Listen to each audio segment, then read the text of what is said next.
on the weekly show. Starting rates from as little as £25 a week. Contact Kevin on 079 736 784 25. Contact the show by email altyandsalesport@gmail.com, Twitter @Alty Sport, Facebook Alty Sale Sport, telephone 07973 678 425. You're listening to the Alty and Sale Sport Show. Sporting legends this week is former Wigan and Great Britain Rugby League star Gary Connolly.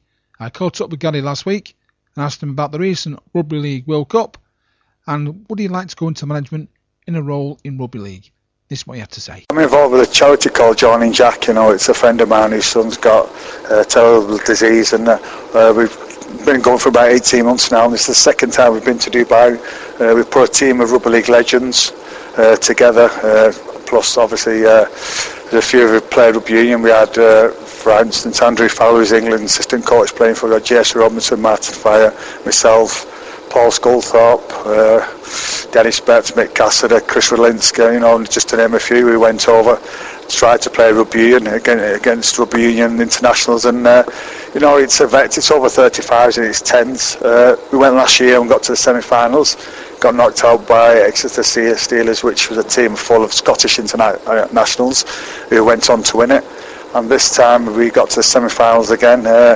Now we're missing out to another called J9, which is full of world internationals, South Africans, New Zealand's. They had the great Carlos Spencer's playing for him, just to name a few. And you know, we got to the semi-finals again, but it was just on the day. It was a bit too strong for us. Knew the rules too much, and you know, just one game too far. What do you do yourself in a week now then to keep yourself fit? Play squash. I play 3 times a week. You know, the body's reasonably good. If I played more than that, I mean, I've got a really bad knee, but all rugby league players have bad knees and that. So people say to me, I play squash, how's your knee? But you know, these courts are quite springy, so if I don't play every day, it doesn't really affect me. I still go to the gym now and again, but my main thing is the squash. I just love it, you know. I love the competitive side where you just go on a squash court and chase the ball around the field. I'm quite good at chasing balls around fields.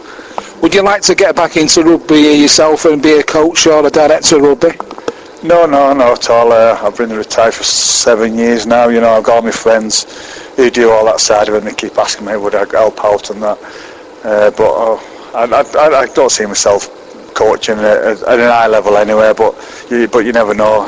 I still think I've got a lot to give the game, and if I can help one of my friends out who's doing coaching, go down and coach a few kids, you know, I've said I'll do that. So you never know. And I can't let you go without asking about the World Cup. Did you think it was a big success over in England? Well, your crowds and I mean, somebody put on Twitter that when England played and England Rugby Union played, the crowds were massively in favour of the Rugby League, so that was a big plus. You know, I mean, I know like there's a lot of tickets given away and there was cheap tickets and that, but that's what you need to do to promote the game, you know. And that semi-final game for England against New Zealand, I mean, that was just one hell of a game, you know, and unlucky for England, they didn't make it to the finals, but it was a great game, and you know, it was a great spectacle for Rugby League. Do you miss the game yourself?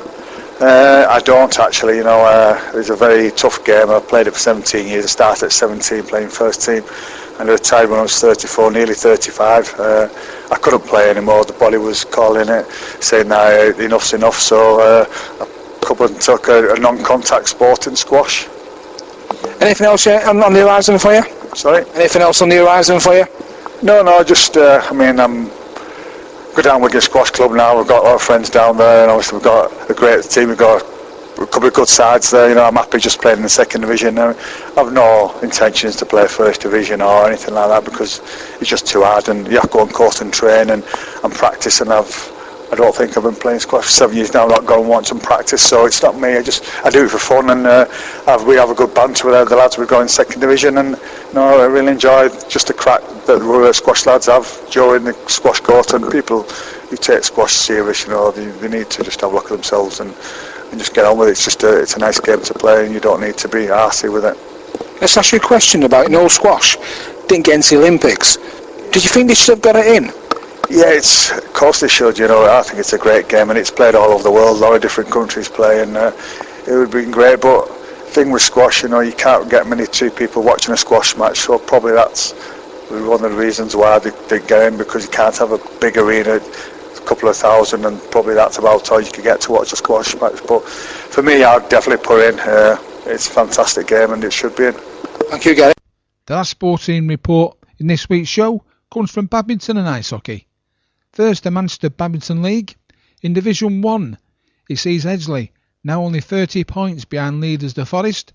Having played the same number of games, Forest still unbeaten, played 10 and won 10. Edgeley played 10, won 9. So Forest on 174 and Edgeley on 144. In Division 2, the top 4 teams are separated by only 10 points. Top is Nettles, 8 played, 86 points. And in second place is Carrington. They played 7 and they're level on 86 points. Third place is PVBC. They played 6 on 79 points. And fourth place are Forest third team, who played 7 and have got 76 points. Ice hockey news now. Manchester Phoenix went back to the top of the English Premier League after beating Swindon Wildcats 4-2 away on Saturday and at home 4-1 against Milton Keynes on Sunday. That's all for this week. Next week's show includes the Football Referees View, post-match interviews from sales match at Stockport, the Northern v Rochdale North West County Division 1 match, and all the latest on Altrincham Promotion Challenge. So it's bye for me, Kevin Thompson, and see you all next week. You're listening to the Alty Sale Sport Show.